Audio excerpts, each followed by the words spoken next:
লালবাগ সদর ফেরিঘাট এলাকায় পুনরায় চাঞ্চল্যকর ঘটনা। 4 চাকা গাড়িতে জঙ্গিপুরের এক বিচারপতি তার পরিবারের সদস্যদের নিয়ে লালবাগ ভ্রমণে আসেন।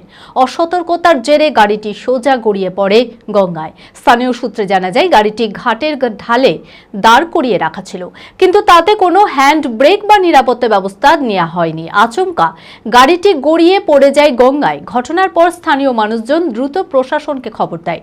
গাড়িটি গঙ্গা থেকে উদ্ধার করা হয়। প্রশাসনের পক্ষ থেকে ঘটনার তদন্ত শুরু হয়েছে।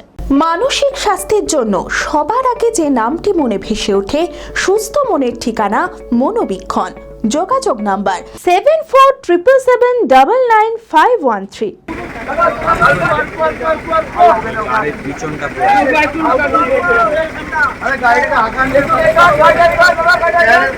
অসতর্কতার জেরে একটি 4 চাকা গাড়ি সোজা গিয়ে গড়িয়ে পড়ল গঙ্গায়।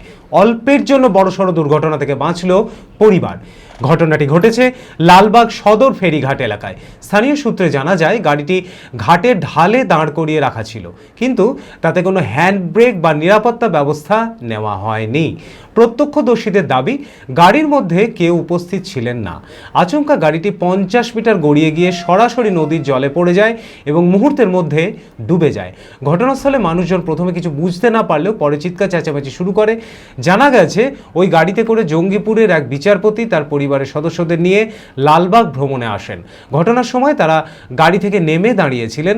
ঘটনার পর স্থানীয় মানুষজন দ্রুত প্রশাসনকে খবর দেয়। গাড়িটি গঙ্গা থেকে উদ্ধার করা হয়। প্রশাসনের পক্ষ থেকে ঘটনার তদন্ত শুরু হয়েছে। আমরা দেখলাম যে এখানে যিনি জঙ্গিপুরের চিফ জাস্টিস আছেন, তিনি এখানে বেড়াতে এসেছিলেন। এখানে আমাদেরই এই ওয়ার্ডের কাউন্সিলরের সাথে, ওনাদের সাথে পরিচিত, তারা এখানে টাঙ্গাই করে লালবাগটা ঘুরবে। আমরা সে মতো অবস্থায় এখানে আসি, তখন ওনারা অলরেডি অনেকক্ষণ আগে ভ্যাসেল থেকে পার হয়ে গেছেন এবং গাড়িটা স্ট্যান্ড বাই করে গাড়ির বাইরেই সপরিবারে দাঁড়িয়ে আছেন যে কিছু মানুষ এলে তাদেরকে টাঙা নিয়ে উনি লালবাগে ভ্রমণ করবেন। তখন গাড়িটা নিউট্রালে ছিল, কোনো রকম হ্যান্ড ব্রেক বা কোনো গিয়ারে ছিল না, বা গাড়ির টায়ারে কোনো ইঁটও দেওয়া ছিল না, যার জন্য গাড়িটা নিজে নিজে প্রায় 50 মিটার দূর থেকে গড়তে শুরু করে। গড়তে গড়তে এসে জলে পড়ে। তখন আমরা ঘাটের যারা স্টাফেরা আছে, তারা সবাই ধরার চেষ্টা করেছে, তারা পারেনি। গাড়িটা এত জোরে গড়ে এসছে, তখন জলে পড়ে যায় এবং এই গাড়িতে কেউ ভেতরে ছিল না, কোনো মানুষের হতাহতের কোনো খবর নেই। সারগাছি নেশা মুক্তি কেন্দ্র ডিস্ট্রিক্ট রুরাল ডেভেলপমেন্ট অ্যাসোসিয়েশন দ্বারা পরিচালিত।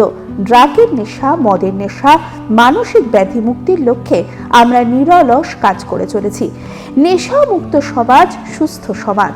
এখানে অভিজ্ঞ মনোবিদ দ্বারা সঠিক কাউন্সেলিং ও পুনর্বাসনের সাহায্যে চিকিৎসা করা হয়। এটি একটি নেশা মুক্তি কাউন্সেলিং ও পুনর্বাসন কেন্দ্র। ঠিকানা সারগাছি নেশা মুক্তি কেন্দ্র, সারগাছি আশ্রম, বেলডাঙ্গা, মুর্শিদাবাদ। বিশদে জানতে যোগাযোগ করুন 9733959983 এই নম্বরে।